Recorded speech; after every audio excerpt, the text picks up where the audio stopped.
Good afternoon. This is your midday market update, and I'm Debra Borchardt with TheStreet. Equity markets are up across the board following yesterday's sell-off, where we saw the selling exaggerate when we had the blast in Boston at the marathon.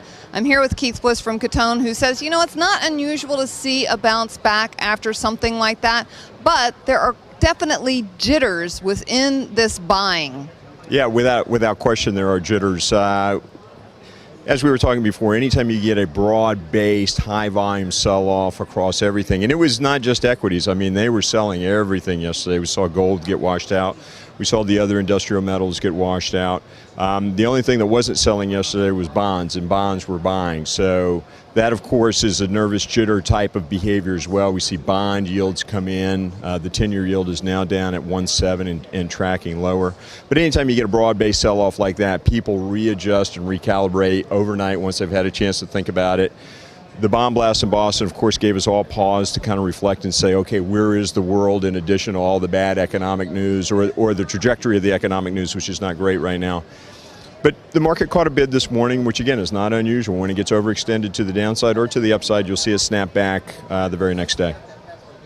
All right, so what are some of the levels that we can be watching here? Because if you're telling me we've got some jitters, then all it takes is one really bad earnings miss to send us back into that scary territory. That's right. So, all right. So here are some levels on the S&P, and that's what I track. That's what I watch most closely. There's been an intermediate bullish trend line that was formed all the way back in November of 2012. The market has been trading against that nicely. That sits right now. That trend line is at 1561. So if we close and hold above there for a few days, of course that'll keep moving up. But if we can close and hold above there, then we'll have confidence that the breakout that we saw last week is actually legitimate. The breakout was so dramatic on the upside last week, it was going to be tough to hold. In fact, that's what we saw.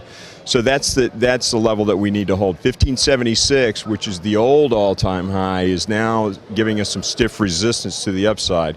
If we can't hold above 1561, 62 over the next couple of sessions, then we go back and we look at 1540, which is where the 50-day moving average is, and then we go to 1531, which is the old February high. Those are our next stops.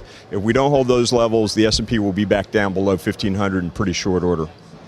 As far as big earnings coming up, I mean, we do have Bank of America, but, you know, the banks they seem very adept at hitting their numbers or magically beating their numbers. So are we putting too much emphasis on some of these big name earnings coming up? I think we've always put too much emphasis on EPS and beating the analyst estimates over there. What we really should be looking at are broad trade sales and revenues and what they're doing. What is the trajectory of all the companies inside of the economy, the trajectory on sales? Sales, sales, sales.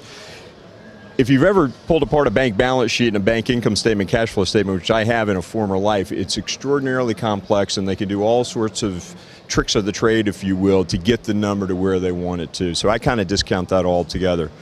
What we want to see from the financials, because those are the companies that really need to be expanding their sales for this market to keep going at the pace that we need it to keep going. Broad sales, revenues, where are they coming from, and what do they look like for 2013? Right. When we looked at Goldman Sachs, you know, they reported their earnings today, and lots of headlines were splashed across, oh, they massively beat, but their revenues were down across the board. And that's what we're going to see from most companies, and that's where they've been guiding. At the last time that the companies actually guided, there's only about 103 or 104 companies in the S&P 500 that actually give you some guidance going forward.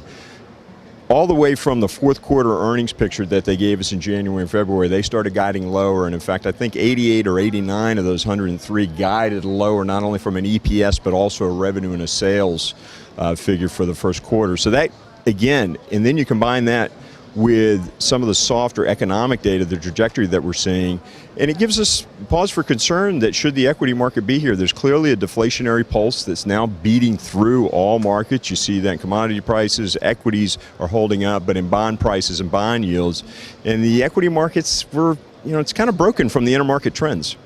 All right, well, there you have it. We may be up right now in the midday, but there's still a lot of nervousness underneath that buying. That's Bliss from Cuttone, and I'm Debra Borchardt with TheStreet.